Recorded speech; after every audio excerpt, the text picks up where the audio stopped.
prendre personne pour vous faire une demande que je médite il y a longtemps. Elle me touche assez pour m'en charger moi-même. Et sans autre détour, je vous dirai que l'honneur d'être votre gendre est une faveur glorieuse que je vous prie de m'accorder. Avant que de vous rendre réponse, monsieur, je vous prie de me dire si vous êtes gentilhomme. Monsieur, la plupart des gens sur cette question n'hésitent pas beaucoup. On tranche le mot aisément. Ce nom ne fait aucun scrupule à prendre et l'usage aujourd'hui semble n'autoriser le vol. Pour moi, je vous l'avoue, j'ai les sentiments sur cette matière un peu plus délicats.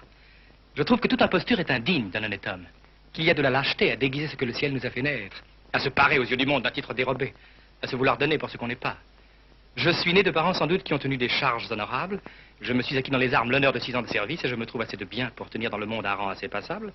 Mais avec tout cela, je ne veux point me donner un nom où d'autres en ma place croiraient pouvoir prétendre.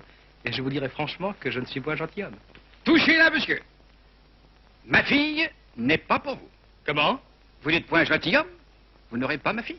Que voulez-vous donc dire avec votre gentilhomme? Est-ce que nous sommes nous autres de la côte de Saint-Louis? Taisez-vous, ma femme, je vous vois venir. Descendons-nous tous deux que de bonne bourgeoisie? Par le coup de langue. Et votre père n'était-il pas marchand, aussi bien que le mien? Que ce soit de la femme, elle n'y a jamais manqué. Si votre père a été marchand, tant pis pour lui, mais pour le mien, ce sont des malavisés qui disent cela. Tout ce que j'ai à vous dire, moi, c'est que je veux avoir un gendre gentilhomme. Il faut à votre fille un mari qui lui soit propre. Il vaut mieux pour elle un honnête homme, riche et bien fait, qu'un gentilhomme, gueux et mal bâti. Ça est vrai, nous avons le fils du gentilhomme de notre village, qui est le plus grand malitorne et le plus sodadet que j'ai jamais vu. Vous impertinente, vous venez toujours vous fourrer dans la conversation.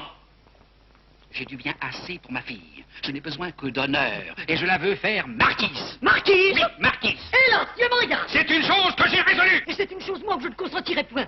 Les alliances avec plus grand que soi sont sujettes toujours à de fâcheux inconvénients. Je ne veux point qu'un gendre puisse un jour à ma fille reprocher ses parents et qu'elle ait des enfants qui aient honte de m'appeler leur grand-maman.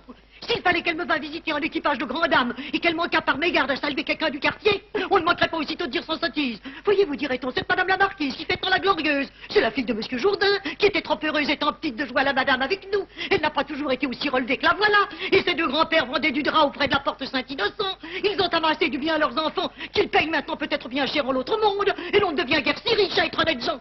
Je ne veux point tous ces caquets. Je veux un homme en un mot qui m'est obligation de ma fille et à qui je puisse dire mettez-vous là mon gendre et dînez avec moi. Voilà bien les sentiments de petit esprit de vouloir toujours demeurer dans la bassesse. Ne me répliquez pas davantage. Ma fille sera marquise.